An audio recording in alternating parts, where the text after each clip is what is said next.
यह एक पौराणिक कथा है। कुबेर तीनों लोकों में सबसे धनी थे।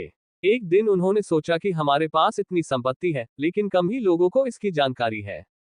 इसलिए उन्होंने अपनी संपत्ति का प्रदर्शन करने के लिए एक भव्य भोज का आयोजन करने की बात सोची।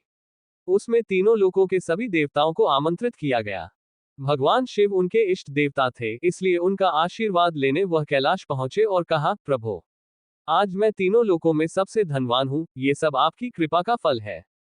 अपने निवास पर एक भोज का आयोजन करने जा रहा हूं, कृपया आप परिवार सहित भोज में पधारने की कृपा करें। भगवान शिव कुबेर के मन का अहंकार ताड़ गए, बोले, वत्स, मैं कहीं बाहर नहीं जाता।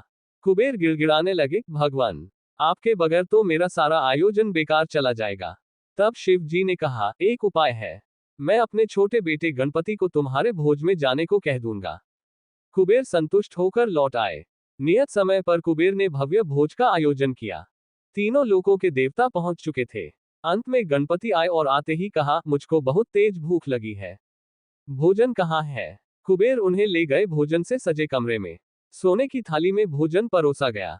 क्षण भर में ही परोसा गया सारा भोजन खत्म हो गया।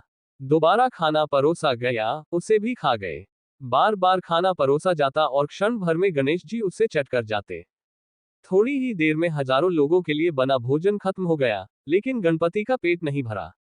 वे रसोई घर में पहुंचे और वहां रखा सारा कच्चा सामान भी खा गए, तब भी भूख नहीं मिटी। जब सब कुछ खत्म हो गया तो गणपति ने कुबेर से कहा, जब तुम्हारे पास मुझे खिलाने के लिए कुछ था ही नहीं तो तुमने मुझे न्योता क्यों दिया था? कुबेर का अहंकार चूर चूर हो गया।